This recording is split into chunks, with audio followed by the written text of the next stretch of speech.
I'm going to turn it over to Sean. He's going to talk a little bit about that and how once the plan and the settlement is done, what our next steps are for actually bringing the vision to fruition. I would add that we're going to be speaking with the Director of Infrastructure, Barker Patel, once the plans are passed, to start introducing our concepts so that that department of the city understands what the goal is. So with that, I'll turn it over to Sean. Thanks, Stephen. I'm going to start with the video that explains the vision in a short 2 minutes, and then we'll talk about the next steps and the things that we'll be focusing on over the next year.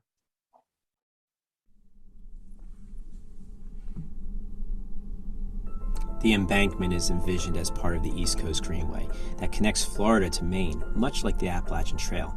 And right now, this coastal trail, it has no path through Jersey City, and the embankment hopes to be the catalyst to make that happen. By assembling 3 separate greenways through Jersey City, the Essex Hudson Greenway, Bergen Arches, and the embankment. Starting with the Essex Hudson Greenway and headed towards New York City, which you see here in the background.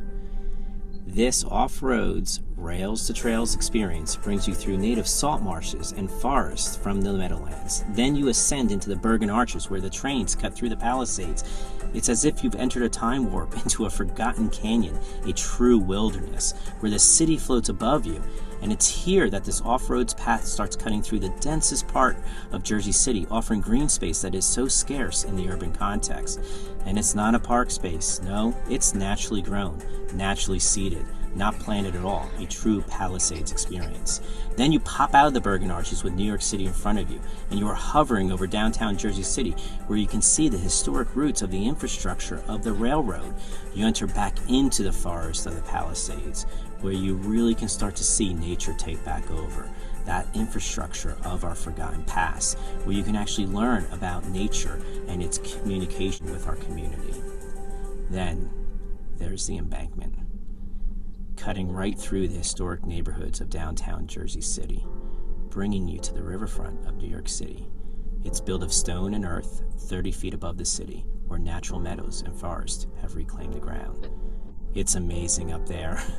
It really transports you right outside the city, only then to be confronted with the largest, most dense city in the United States, New York City. And we all hope to make our cities more sustainable. Our mission?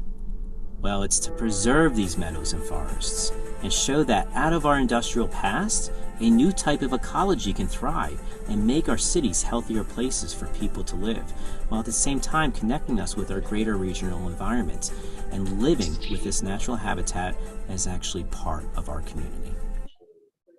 So big picture, I think one of the things that, I want to talk about a little bit today is how we're going to be moving forward. But before we actually get into that, the redevelopment plan that Anicia and Stephen had just talked about really sets the foundation for connecting our community to this larger community along the East Coast. It really starts us being able to give all of our residents, no matter who they are, connection through rails and trails and access to 15 different states, 450 different cities, and that are along this 3,000-mile long corridor that is for the public. It's a really exciting development that we actually have within city planning move forward with this redevelopment plan. I think the other thing is that the hope is that the 6th Street Embankment redevelopment plan will set the benchmark itself for the Bergen Arches and for the Essex Greenway to continue this vision forward. And with one movement, usually other things start to kind of fall in place. And I think it's a really, really great achievement that this is moving forward. But it's actually even bigger opportunity than that, because what this does is really kind of puts into perspective what a unique thing that Jersey City has, this embankment. It's naturally seeded. No one planted it. It's not like Central Park. It fully grown on its own, and it's only 6 blocks from City Hall, which is amazing because I don't believe there's any other naturally seeded forest that close to the downtown community in any city across the United States. And in a time where there's a tremendous focus on how forests are an integral part of our fight against climate change, the Infrastructure Reduction Act has in itself earmarked $2.75 billion for preservation and management of these non-federal urban forests. That's a lot of money looking forward about how we actually can make our cities healthier and cleaner places. And I think that, the embankment itself can become the poster child in the US for this new push, this new type of green infrastructure across the nation. And we can actually begin that initiative. And so what we have to do is also balance that with the idea that when you go up there today, it's a transportive experience, as was said in the movie.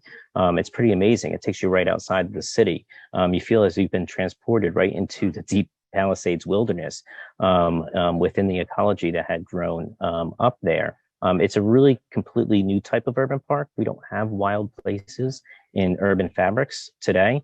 And so with the passing of this redevelopment plan, we're at the point to take this vision and really move it forward and really begin to develop with the public, as well as with the city, the conceptual foundation or the conceptual work that brings together this vision and brings it to life.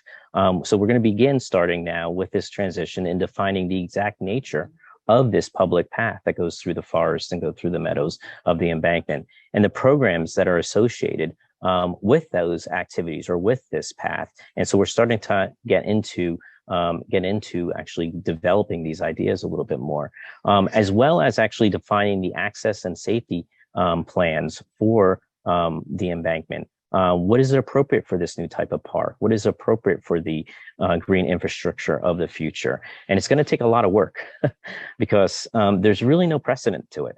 There's really no precedent for these emerging types of urban infrastructure. And we know that we can't use the same types of best practices, rules, regulations from previous urban parks because they were actually formatted for sports and recreation, open space in a way that's not natural, not about the environment. So fortunately, the redevelopment plan that we were just discussing sets the foundation, as Stephen talked about. And we worked really closely with Mallory. She was great. She really helped us start to create a new type of redevelopment plan, if you actually read through it, that has much more detail than you would typically find in redevelopment plans to really make sure that we can secure this vision and move it forward. And so we're at the beginning of our early stages, as Stephen mentioned as well, in discussions with the city infrastructural and the city sustainability departments as the next steps past city planning on developing the overall concept for the embankment. And that's only really half of it. There's another half of work that we have to do. We're going to begin to dive, into these three different types of environments that are part of the public path. We're going to have land bridge moments. We're going to have meadows. We're going to have forests. All these environments are very different. And then the details of actually bringing this to conception itself to actually being able to manifest and walk through this path takes a lot of work. So what we're going to do is we're going to actually start beginning to focus on these three different environments. So with the forest, one of the things that we've talked about in the past is that the forest is a more passive landscape. But I think what's really kind of interesting about the forest is that this is an opportunity where we really can explore new ways to become light in our human footprint. That the ecological assemblages themselves aren't overly impacted by our development, and we can preserve the density of vegetation that already exists there. Because it's important, in order to clean our air, to reduce the urban heat island effect, we have to kind of keep the density that's there. It's good for the wildlife. It's also good for these things that we need in our future green infrastructure. And then once you actually think about how you walk across these surfaces, we're hoping to do most of the surfaces as natural materials. This is just an example because it's more about creating something that you would see in our great national parks than you would see as like an urban concrete sidewalk, right? It's a very different experience. It's something new to the city. And we need to look to these precedents that are across our national park systems themselves. As you kind of move out of the forest areas, which are primarily on blocks 3 through 5, from our research, we know that these blocks themselves are the densest in vegetation. But then you kind of come into these more sunny meadow zones that can be a little bit more active in its recreation on blocks 2 and on blocks 7. And so this area and 6, in these areas, we're talking about what type of programs and activities could be part of this, and how do you actually develop that forward? And taking a look at it, we're really focusing on these spaces being spaces for gathering, right? For interactive programs, offering outdoor classrooms, as we know, really needed in the urban environment, and in today's overall environment with the way that people teach. And we're also looking at it as places for environmental art, places for wildlife observation platforms, or simply places just to sit out and socialize with family and friends itself. And then the last piece of these three kind of components is the bridges. These bridges are going to be new construction, and they're the things that are going to tie everything together. And so when we think about the land bridges, we're really starting to think about how these bridges want to extend the notion of forest and meadows continuing right over the streets, but at the same time, really allowing enough light down to the streets below to keep everything active and lively and bright. So it's going to be a balancing act. It's going to be a lot of work to kind of figure out what the right path really is for this. But we want to ensure that it continues the corridor and that all things can move across it, plants, animals, insects, as well as members of our community. And I believe that in the end, the idea of taking it from a vision to a concept really has to be on on solid research. And so, as we talked about last year, we had started to engage in actually figuring out exactly what's along this path, this public corridor. And so we commissioned a drone photography and video. Some of the video you saw today in the video I showed earlier, working with the Meadowlands Environmental Research Institute. And we were able to use this, very high resolution photography to document the entire Harsmith Branch and the embankment. But not only that, we were able to actually document the Bergen Arches and the Hudson Greenway as well, because they are important parts of this corridor in the end. And this year, we've been working with Rutgers University to really start to analyze this photography and to develop much better understanding of the natural habitats that sit there. Because to set a framework for our conceptual design, we really need to know the community that's already there. And so what they're interacting in right now is they're master students that are processing and identifying and cataloging all the different types of ecological assemblages that exist within this greenway. And this will begin to inform us on how to choose the paths we choose that offer the best experience, but also are the healthiest avenues for keeping the ecosystems thriving into the future when humans do enter back into the picture. So we're doing this over the year, and we're hoping to actually have maps to share with you next year about all the different ecological assemblages that are part of that. And this is really important because this is how we better understand how to develop forestry management plans, as well as care for this new type of urban park that's part of our city.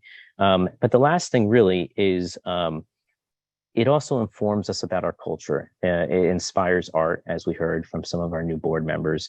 And there's a lot of different connections that people already have to the embankment. And in the city with many artists, the Vision also offers a place for environmental and ephemeral art. Everything from things like Annie Goldsworthy to local artists like Elaine, but to inspire our community. And so one of the things I'm really happy to do today also is to introduce you to Peter Delman, who's going to talk about an art program and exhibition that was put together this year that really focuses on and sets probably the precedent for how we can move art programs forward with the embankment and inspire our community. So with that, Peter, I hand it off to you.